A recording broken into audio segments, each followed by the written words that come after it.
Yeah, oh, yeah, yeah, yeah, oh, oh, yeah, oh, yeah. Mesdames et messieurs, bonsoir. C'est toujours un plaisir de vous retrouver pour votre émission d'inspiration et de motivation, Leitmotiv. Au sommaire de cette émission, ne manquez pas le portrait de la semaine. Mais avant, nous recevons pour vous un jeune Ivoirien qui, dès l'âge de 8 ans, a développé sa première application en classe de CM1. Après le décès de son père, lui et sa famille connaîtront des moments difficiles, mais à force de persévérance, ils finiront par s'en sortir. Monsieur Ouattara Parfait, bonsoir. Bonsoir madame. C'est un plaisir de vous recevoir dans Leitmotiv. Alors, vous êtes un jeune Ivoirien, né d'un père militaire et d'une mère institutrice. D'abord, comment se passe votre enfance? Racontez-nous un peu votre enfance. Bonjour madame.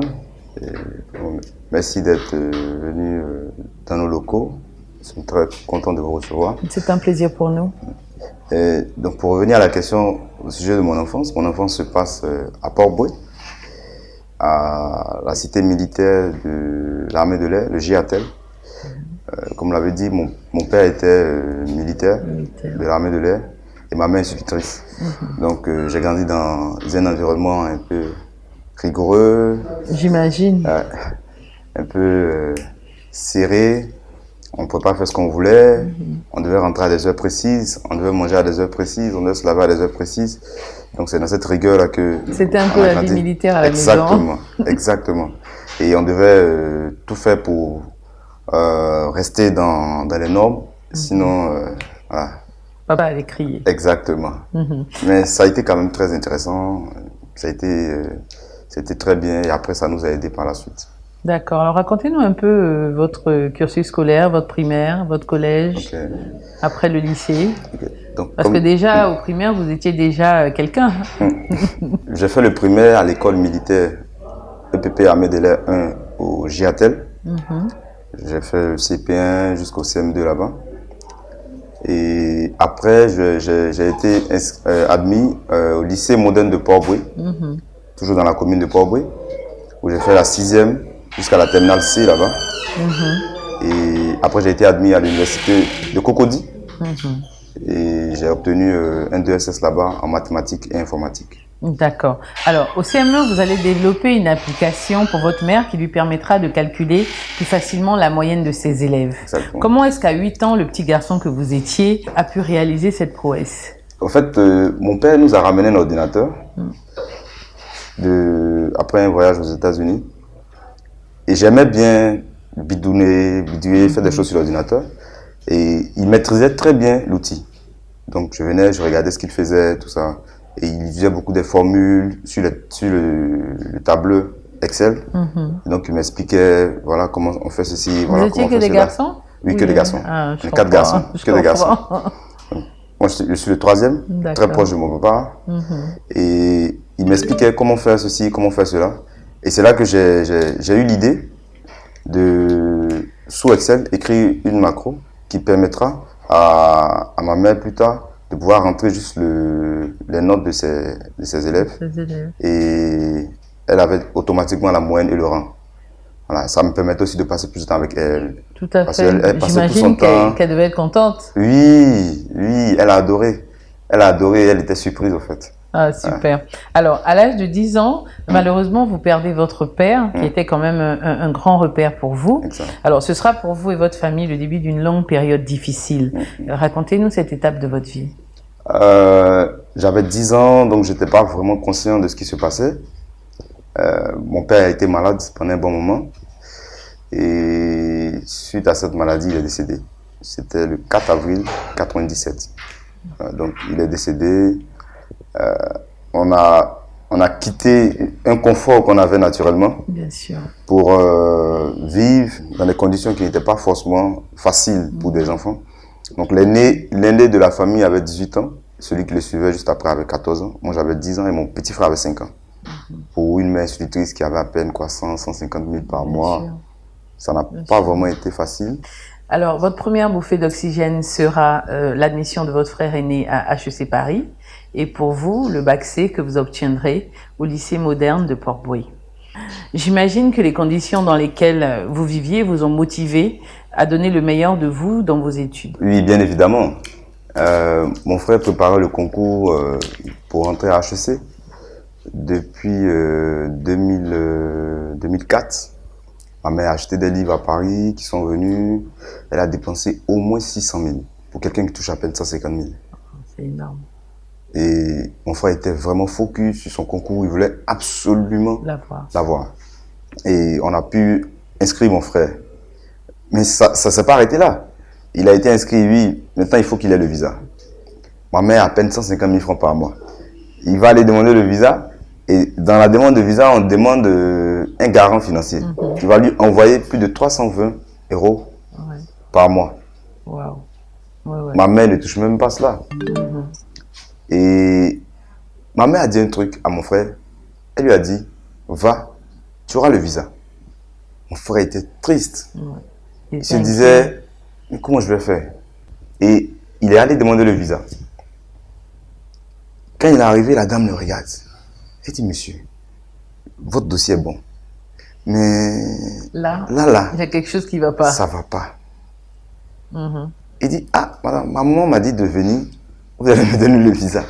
Donc, je ne m'inquiète pas. Et c'est là qu'on s'est rendu compte qu'on avait bénéficié d'actions de notre père dans certaines entreprises et que ces actions pouvaient servir à payer le séjour. Voilà, le séjour là-bas. Donc, on a dû le papier et finalement, mon frère a eu le visa. Dieu merci. Il est parti en septembre. Vraiment, ça a été le déclenchement des bonnes nouvelles dans la famille. Et en juin 2005, j'ai eu mon bac C. J'ai été parmi les majeurs de mon centre, avec la mention. Et mon frère était là avec moi. Et quand ils ont dit mon nom, il m'a soulevé. On était tous contents. Bien sûr. On est arrivé à la maison, on a fêté. C'était vraiment intéressant. C'était vraiment intéressant.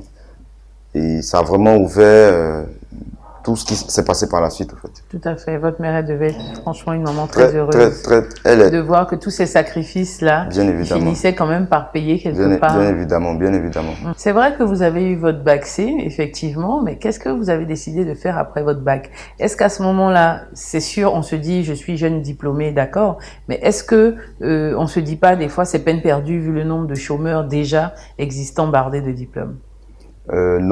Non, pas forcément. Vous savez, l'expérience que j'ai vécue depuis mon enfance jusqu'à ce que j'ai le bac m'a toujours appris à être positif et à donner le meilleur de moi-même. Parce que je crois que celui qui donne le meilleur de lui-même et qui est très positif dans sa manière de voir les choses obtient tout ce qu'il veut. Ça, c'est vrai. Et donc, j'ai été admis en mathématiques et informatique. Quand je suis rentré là-bas, mes amis me disaient, mais mon ami, tu sais pas que maths info là, ça veut dire vraiment mission impossible. Tous ceux qui vont faire ça là, ils font 10 ans, 20 ans, mais ils n'ont jamais le DSS. Et je leur ai dit, moi, je ne vais reprendre aucune classe. Et c'est ce qui s'est passé.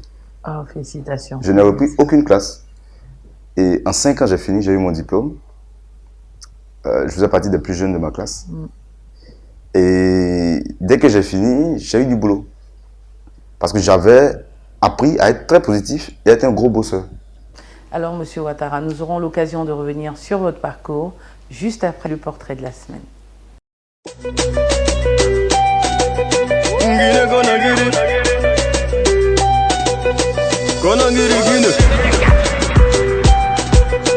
Big Block MHD.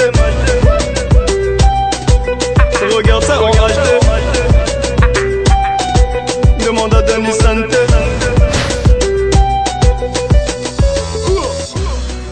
Bonjour chers téléspectateurs, je suis Jean-Rodolphe de Tano, je suis le directeur de la société Sin Service et nous exerçons dans le domaine de la salubrité urbaine depuis un an maintenant que nous sommes sur le terrain.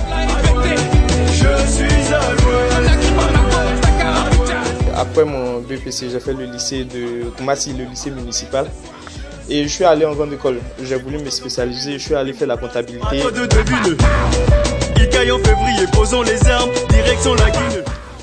Dans le milieu professionnel, bon, globalement, ça n'a pas été facile. Hein. On a essayé mille et une choses. Nous sommes des jeunes entrepreneurs. Tu ne réussis pas au premier coup. On a essayé mille et une choses dans plusieurs domaines d'activité différents, jusqu'à ce que, par exemple, celui-là soit le bon, on va dire.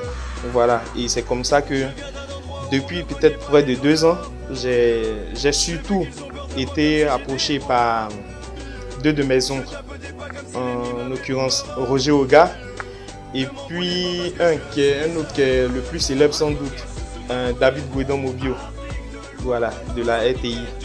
Ils avaient comme ça quelque chose auquel ils avaient foi. Et comme ils m'ont vu en train de bosser, en train de me démerder, en train de recommencer chaque fois, en train de vouloir entreprendre, ils ont bien voulu m'associer à ce qu'ils avaient fait, ce qu'ils avaient entrepris. Je devais d'abord donner mon point de vue, bien entendu, voir si ça me sied, si ça me plaît. Et puis, ok, essayer. Heureusement, j'ai vraiment aimé ceux dans lesquels ils se sont mis. J'ai vraiment aimé. J'ai tout de suite dit oui. Et puis, nous avons commencé. Bon, les difficultés que nous avons rencontrées au début dans notre activité, dans notre domaine d'activité, c'est déjà, il faut avoir des moyens pour acquérir les engins. Parce que travailler dans le domaine de la salubrité, tout le monde sait qu'il faut avoir des engins auto pour pouvoir faire la collecte d'ordures. Mais je pense que le plus difficile, c'était même pas ça. C'est plutôt, je vais dire, l'indiscipline ou peut-être même l'incivisme de la population.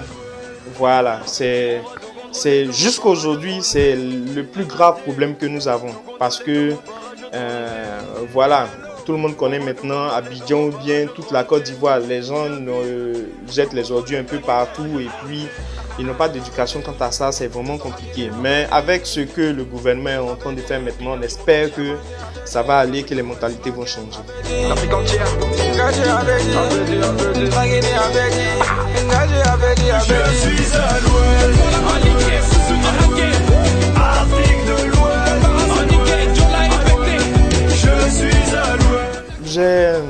Moi, je suis comme ça, déjà de nature. Il faut croire en soi. Il faut croire en ce que tu fais. Ça, c'est une qualité, c'est une force comme ça. Mais le truc, c'est qu'il faut surtout aimer ce dans quoi tu te mets. Et vraiment, j'aime. Aimer la propreté, c'est pas seulement nettoyer chez soi. Moi, je suis ivoirien et je suis prêt à lutter, bec et ongle, prêt à faire les sacrifices qu'il faut pour que mon pays soit propre.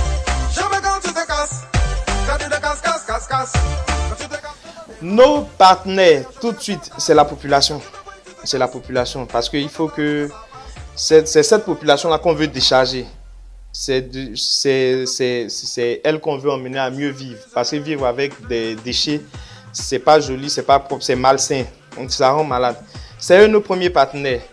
Mais bon, on va dire aussi, nous avons les conseils généraux, puisque nous entreprenons dans une ville qui n'est pas Abidjan, nous avons les conseils généraux et aussi la municipalité, voilà, qui nous aide un grand coup de main et c'est cela que nous bossons actuellement.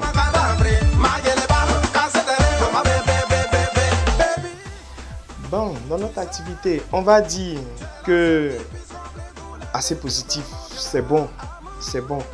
Mais bon, on n'est pas totalement satisfait. Parce que juste là, la population n'a pas encore changé. C'est sa manière de faire, sa manière de vivre. Abidjan non, pas Abidjan seulement. La Côte d'Ivoire n'est toujours pas propre. C'est vrai que peut-être qu'on s'autosuffit en tant qu'entreprise, en tant que personne, mais ce n'était pas cela le but de notre entreprise quand nous avons commencé. L'essentiel pour nous, c'était que la Côte d'Ivoire entière se débarrasse de ses ordures. Et nous ne sommes pas encore arrivés à nos fins. Donc on va dire, c'est partagé, mais nous sommes en bonne voie et nous avons foi en ce que nous faisons.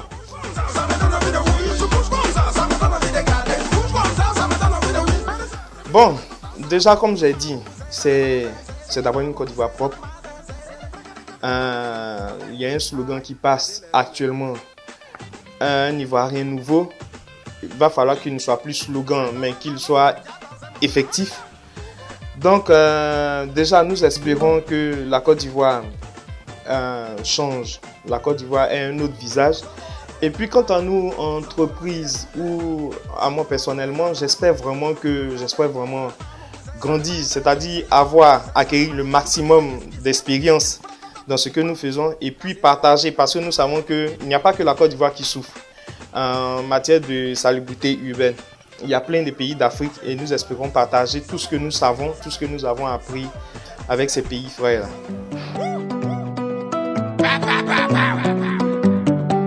Il faut arrêter de peut-être chaque fois croire que l'État doit faire pour nous. L'État doit faire pour nous. On doit entreprendre. Nous sommes très intelligents, nous sommes fiers d'être ivoiriens parce que nous sommes très intelligents. Nous savons beaucoup de choses, nous faisons beaucoup de choses. Plein de pays nous portent un exemple. Il faut entreprendre. Aujourd'hui, il faut vraiment entreprendre. Et quand tu entreprends, il ne faut pas penser que parce que tu as échoué, aujourd'hui, c'est fini. C'est une erreur. Tu vas recommencer chaque fois et un jour, ça va venir. Mais il faut avoir foi en ce que tu fais. Tu n'as pas la foi, tu n'aimes pas ce que tu fais, là, ce n'est pas la peine. Il faut te mettre dans un domaine d'activité, pas pour chercher de l'argent tout de suite, mais par amour. Et l'argent, ça viendra après. C'est comme ça.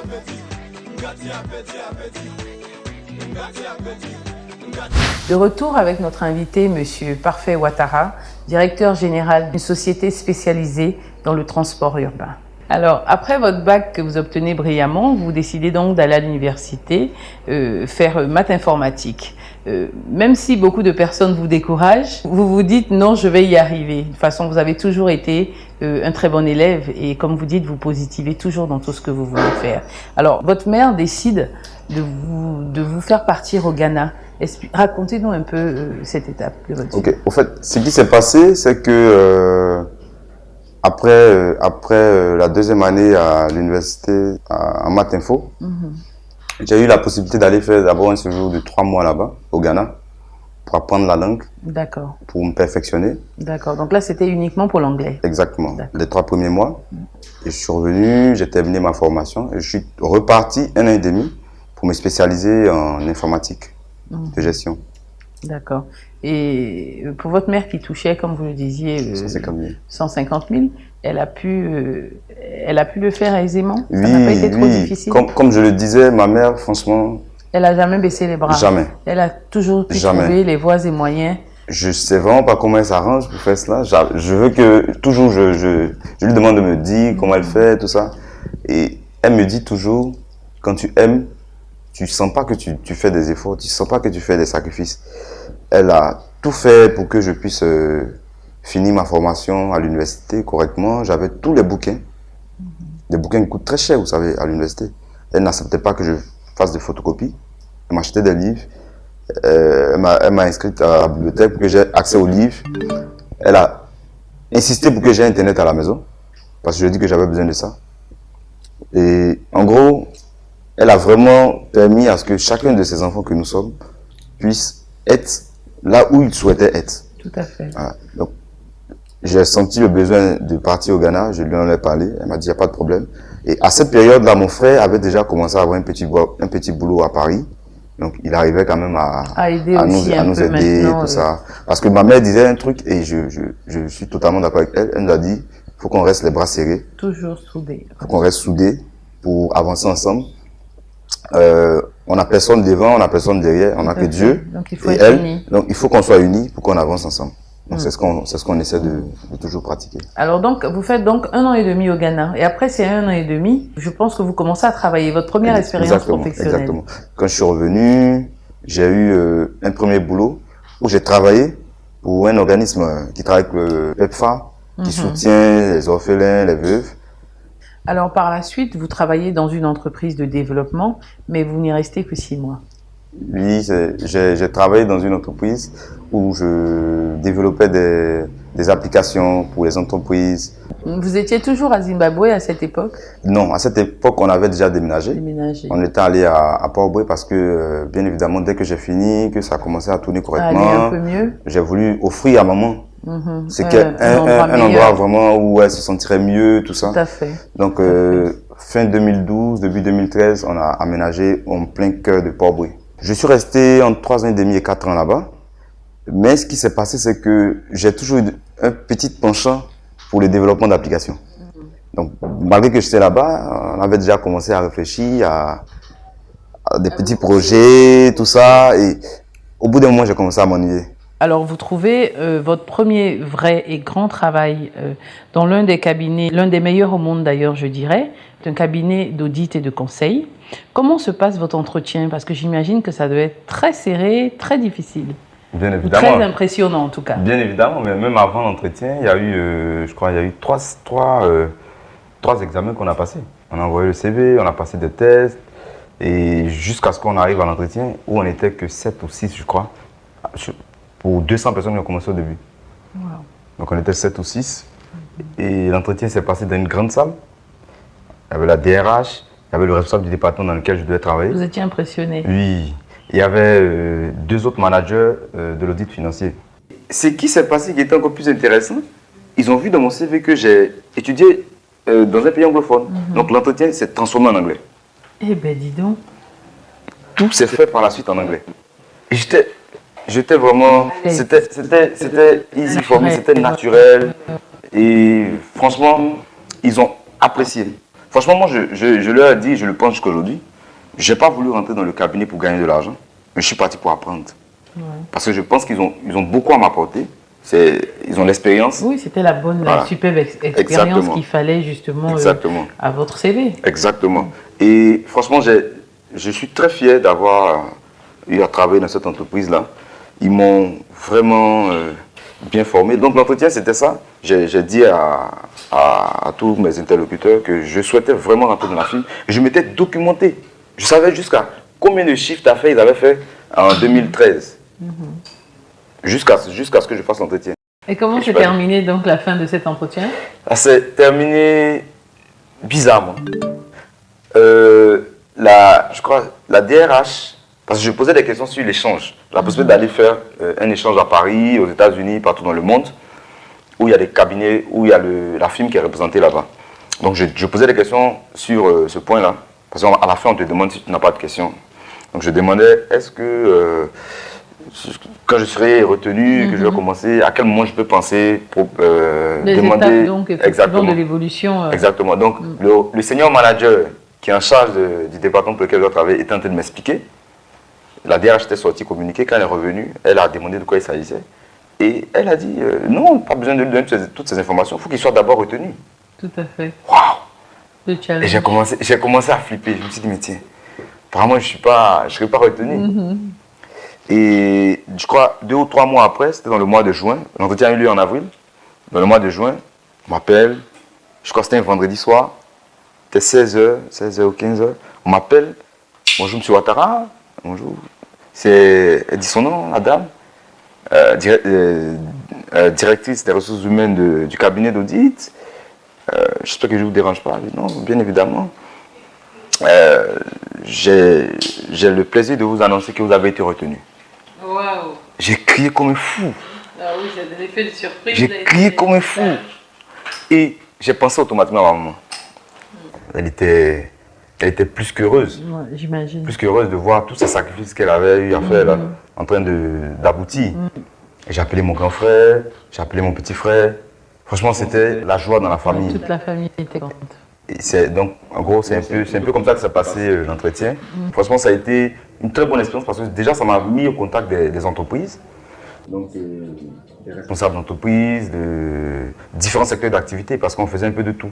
On était dans l'industrie, on était dans les télécoms, on était dans tout, dans les banques, on touchait à tout type d'activité. Voilà, donc j'ai vraiment appris et je tiens à dire merci à ce cabinet-là qui m'a beaucoup formé. Ils continuent toujours de me former parce que j'ai gardé le contact avec eux. Je les appelle régulièrement, prendre leurs nouvelles, je leur donne mes nouvelles et vraiment je tiens à leur dire merci pour tout ce qu'ils font pour moi. Quelque temps après, vous allez avoir une idée qui va changer votre vie et celle de milliers d'Abidjanais. Malheureusement, Monsieur Ouattara, le temps qui nous est imparti touche à sa fin. Nous donnons rendez-vous donc à tous nos téléspectateurs qui nous suivent la semaine prochaine pour un nouveau rendez-vous de Leitmotiv.